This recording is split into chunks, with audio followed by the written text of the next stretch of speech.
bodoh banget kok ya aku itu. Kok ndak pinter toh ya, aku kok bolak-balik keliru. Ini rasa ini, kalau ndak dikontrol, ndak hati-hati, akan jatuh pada insecurity. Akhirnya kita disuruh ngapa-ngapain terus, wah ndak berani saya itu bodoh ya, saya itu ndak pinter ya, saya itu kalau ngomong agak ndak rapi, agak pelekak-pelekuk ya. Nah ini rasa ini akan membawa kita pada insecurity. Kalau kita terus-terusan seperti ini ya, kita ada di state insecure. Ini kan diksi yang sering kita dengar di sehari-hari, biasanya sesama teman. Apalagi kalau kita punya teman pinter, sudah, pokoknya kita identifikasi diri kita itu sebagai orang yang bodoh.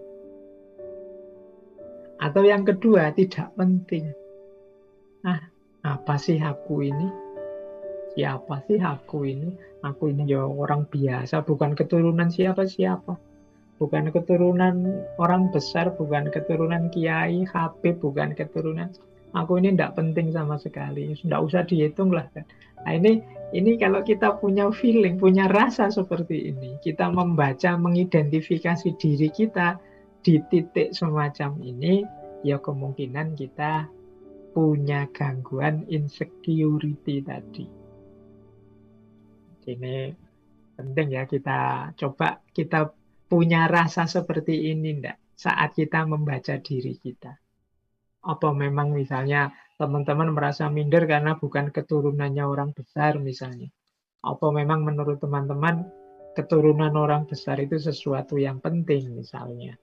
Atau nilai di kelas itu sesuatu yang sangat penting sehingga disitulah parameternya kita bodoh atau enggak bodoh dan lain sebagainya. Yuk coba kita telusuri, apa kita punya gejala-gejala seperti ini.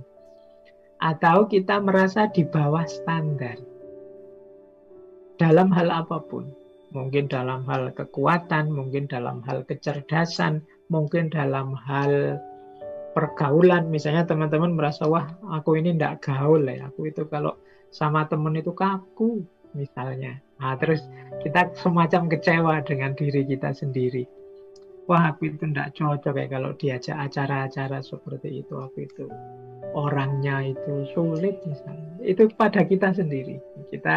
Nah ini kita merasa kita ini di bawah standar. Kita ini tidak sama dengan yang lain. Kita ini ya levelnya level-level bawah lah. Nah, ini jenis-jenis insecurity. Atau kita merasa berbeda dan mungkin kita cenderung merasa orang lain mesti tidak suka dengan kita.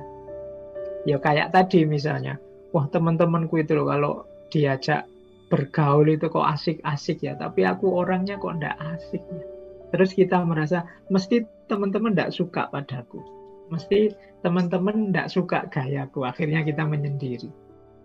Nah ini rasa berbeda dan rasa tidak disukai ini mungkin indikasi bahwa kita ini terkena sindrom insecurity.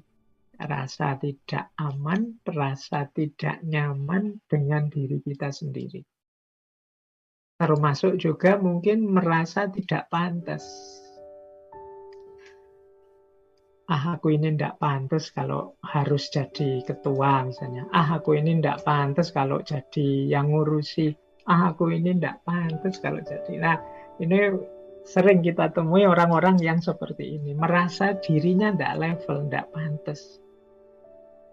Ya, dalam kadar tertentu untuk kesopanan misalnya, untuk tawaduk kalau dalam agama tidak masalah sih. Tapi kalau di level akut, ini bisa mengacaukan urusan. Kadang-kadang ya kalau kita dalam hal tertentu misalnya mau ngangkat ketua itu, wah semuanya tawaduk, semuanya merasa tidak pantas, semuanya merasa di bawah standar. Akhirnya bingung ini yang mau jadi ketua siapa, semuanya menolak, tidak ada yang percaya diri. Semuanya merasa wah tidak, saya itu apa sih, saya itu siapa sih. Nah ini yang sering jadi masalah sehari-hari kita. Jadi semua orang merasa minder, semua orang merasa tidak level. Nah ini gejala-gejala ini coba deh teman-teman telusuri apa ada yang punya ini. Ya saya bilang tadi, dalam batas-batas untuk sopan santun, basa-basi kadang-kadang ya kita, monggo yang lebih baik saja, yang lebih ahli saja, dan lain sebagainya. Tapi nanti kalau saatnya memang dibutuhkan, ya kalau memang kita mampu, ya kita turun saja, tidak masalah. Karena kalau semuanya saling merasa tidak pantas, ya banyak hal nanti tidak jalan. Jangankan urusan besar, kadang urusan kecil saja. Misalnya siapa sih kita misalnya mau sholat, kadang-kadang kan siapa yang harus jadi imam. Wah itu masing-masing, oh kamu saja, monggo saja sampean, monggo saling mempersilahkan. Lama ndak sholat-sholat gara-gara rebutan siapa yang mau jadi imam. Nah, padahal kan kalau di fikih kan ada syaratnya, ya wis pokoknya yang bacaannya lebih bagus, yang lebih soleh misalnya. Tapi ketika semua orang, wah saya itu bacaanku jelek, padahal mungkin bacaannya bagus, wah saya itu ndak soleh Pak, saya bacaannya bagus tapi kurang soleh, monggo lah yang lebih pantas. Semuanya saling mempersilahkan. Sholatnya akhirnya lama ndak jalan-jalan. Nah, ya memang kita di timur ini sangat dianjurkan untuk tidak sombong, sangat dianjurkan untuk rendah hati. Tapi rendah hati oke, tapi kalau rendah diri itu insecure.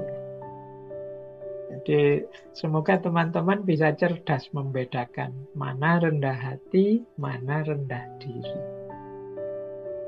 Kalau rendah hati itu kita sadar kemampuan kita, kapasitas kita, tapi kita bisa memaklumi yang lain, bisa menerima kalau dan tidak marah, tidak tersinggung dan lain sebagainya kalau orang lain yang mungkin punya kompetensi, kapasitas seperti kita mendahului kita, tidak masalah. Nah itu namanya rendah hati. Oh monggo kalau ada yang memang merasa mampu silahkan. Nah itu namanya rendah hati. Tapi kalau rendah diri itu kita sama sekali tidak mau turun, kita merasa tidak layak, tidak pantas, tidak mampu. Mental seperti ini loh yang sering disebut sebagai insecure. Maka teman-teman, yuk semoga di antara kita tidak ada yang rendah diri, merasa bodoh, merasa tidak penting, merasa di bawah standar, merasa berbeda dan tidak disukai, merasa tidak pantas dan lain sebagainya. Dalam konteks yang sebenarnya, tidak sekedar hanya saat basa-basi atau saat demi kesopanan untuk tidak sombong, tapi benar-benar kita merasa seperti ini. Nah, itu namanya insecure. Nah, sekarang kita tengok dulu, kok bisa sih ya kita itu jatuh pada insecurity tadi.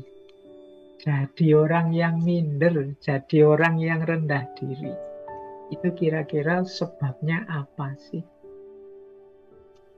Nah, yang pertama, yang paling sering mempengaruhi kita, sehingga kemudian kita minder, sehingga kemudian kita rendah diri, merasa insecure dengan diri kita sendiri, itu adalah persepsi kita sendiri.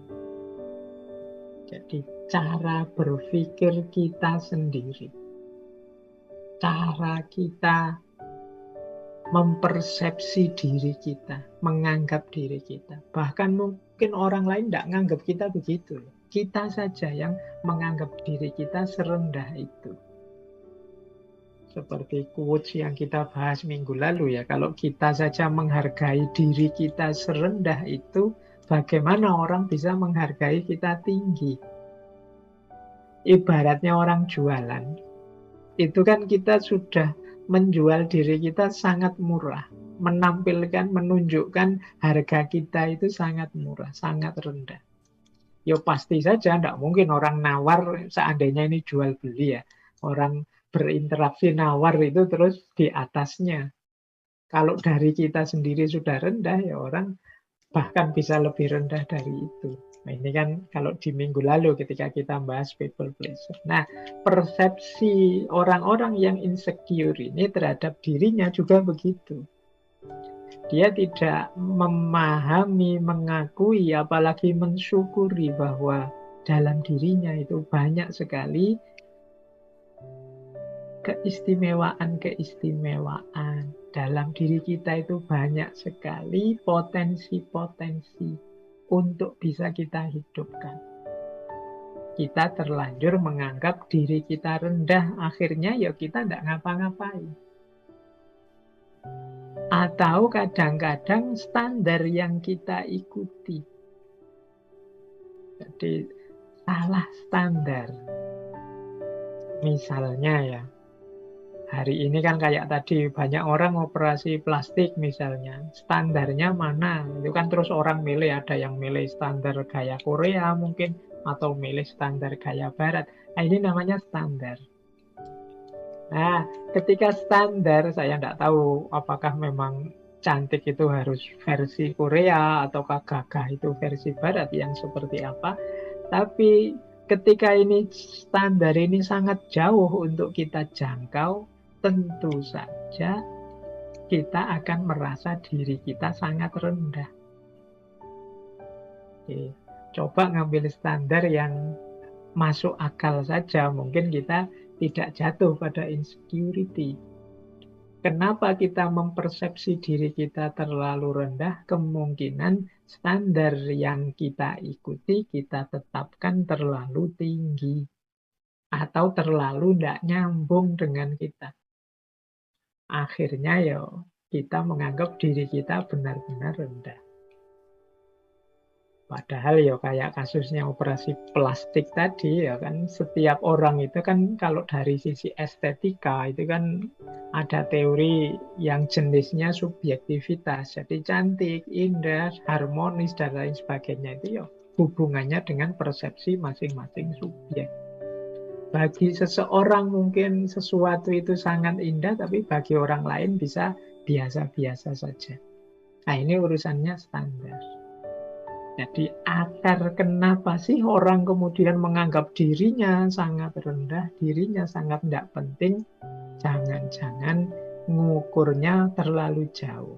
Bukan berarti salah, tapi standar yang terlalu jauh ini membuat kita merasa diri kita terlalu rendah sehingga tidak semangat untuk mencapai ke sana.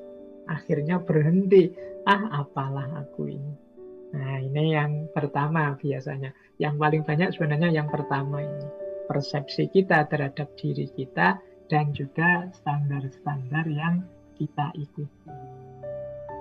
Yang kedua, yang jadi akar dari situasi insecure yang kita alami adalah emosi, atau mungkin kita pernah mengalami trauma-trauma, atau kita pernah dikecewakan, kita pernah disakiti, kita pernah mengalami trauma-trauma dan lain sebagainya. Nah, ini bisa juga membuat orang kemudian insecure. Misalnya merasa tidak dicintai orang tua, misalnya orang tuanya pilih kasih, ada yang dianak emaskan, ada yang dianak tirikan misalnya. Nah, itu kemudian dia merasa terluka, batinnya merasa, oh mungkin aku ini orang tidak penting, mungkin aku ini anak yang tidak diinginkan, anak yang jelek sehingga orang tua tidak milih aku. Nah, ini terus muncullah rasa insecure. Mungkin kita pernah ditinggal orang yang kita cintai, ditolak orang yang kita cintai, kita sudah tekad-tekatan nembak kok ya ditolak. Apalagi nolaknya pakai argumen lagi. Argumennya menyakitkan. Wah, saya mohon maaf ya, tidak siap jadi pasanganmu karena kamu begini sih, kamu begitu sih, kamu jelek sih, kamu apa sih, kamu itu sih. Ya, akhirnya kita terus down, drop, mengalami trauma. Oh, berarti aku ini jelek, oh berarti aku ini tidak pantas punya pasangan, oh berarti. Ini luka batin. Ini juga sering melahirkan insecure. Akhirnya kita besok-besok tidak berani lagi nembak. Besok-besok kita mikir-mikir dulu kalau mau mencari pasangan. Jadi Emosi, luka batin, trauma ini sering melahirkan rasa aku tidak cukup baik, aku ini ternyata jelek, aku ini ternyata tidak layak dicintai, tidak layak disukai, dan lain sebagainya. Apalagi kalau ini kemudian dihubungkan dengan yang lebih besar, misalnya orang salah persepsi memahami takdir misalnya. Selama ini kan kita selalu kalau ada orang mengalami musibah itu kita yang nuding bahwa wah kamu itu banyak dosa makanya oleh Allah diberi azab. Ini kan nunjuk keluar. Ada yang lebih ngeri lagi yang ditunjuk dirinya sendiri terus. Wah ini kok ngalami bencana ya, jangan-jangan bencana ini gara-gara dosaku. Jangan-jangan bencana ini gara-gara kelakuanku. Jangan-jangan bencana ini gara-gara kesalahan-kesalahanku selama ini. Akhirnya dia begitu marah, begitu kecewanya dengan dirinya. Nah, ini juga jenis emosi. Jadi, orang tidak nyaman dan tidak aman terhadap dirinya, itu bisa karena persepsi, bisa karena emosi. Jadi, kalau persepsi tadi ya pikiran-pikiran kita sendiri. Kalau emosi itu muncul dari trauma-trauma, luka-luka batin yang selama ini mungkin kita alami. Ada kalanya juga karena lingkungan, pengalaman sehari-hari. Mungkin kita nasibnya tidak terlalu bagus, kita punya lingkungan yang tidak sehat. Misalnya lingkungan yang selalu mengecilkan kita, lingkungan yang tidak menganggap kita, lingkungan yang tidak menghitung keberadaan kita. Nah, ini juga membuat kita terus jadi minder, merasa kecil. Sejak kecil misalnya, kalau kita usul selalu dibantah, selalu ditolak. Sejak kecil misalnya kalau kita melakukan sesuatu selalu ditertawakan, tidak pernah dihargai. Nah, ini juga jadi akar munculnya insecurity. Jadi lingkungan sekeliling itu bisa membentuk pola pikir aku ini rendah, aku ini lemah, aku ini inferior. Nah, selain pengalaman dan lingkungan, ada pula pop culture atau tren. Nah, kalau ini budaya pop atau tren-tren yang beredar di sekeliling kita. Ketika kita tidak update, ketika kita tidak mengikuti tren yang berjalan, kita terus merasa, aku ini apa sih? Aku ini kurang gaul, aku ini ketinggalan zaman, aku ini masa lalu. Nah, ini bisa juga. Jadi kita tidak mengikuti tren, kita tidak update, kita jadi orang yang tidak ngerti ini, tidak ngerti itu, tidak bisa ini, tidak bisa itu, sesuai kemampuan anak hari ini, akhirnya kita insecure. Misalnya teman-teman kita hari ini main gamenya sudah main game-game kelas tinggi yang sekarang sedang hits itu. Nah, terus kita kok tidak bisa main game seperti itu. Nah, terus kita insecure. Sekarang semua orang mengikuti drama Korea yang judulnya ini itu. Kok kita tidak ngikuti? Akhirnya dalam obrolan kita merasa, ternyata aku ini tidak update, tidak nyambung terus kalau ngobrol sama teman. Nah, ini juga sumbernya insecure. Jadi, seolah-olah itu hal yang sangat penting. Kemudian ketakutan. Nah, kalau hubungannya dengan ketakutan ini ya setiap orang punya ketakutan-ketakutannya sendiri. Tapi dalam insecurity ini ketakutan itu membuat kita kemudian tidak ngapa-ngapain. Membuat kita menarik diri dari kehidupan nyata. Nah, itu dulu mungkin pernah saya gambarkan seperti ini ya. Reality of fear, tentang ketakutan. Bagaimana kita hidup ini banyak ketakutan. Tapi sebenarnya kalau pakai kalimat-kalimat yang ditulis di situ, ketakutan yang ada dalam diri kita itu seringkali bukan pada yang kita takuti, tapi pada dibalik yang kita takuti. Itu nanti yang disebut insecurity.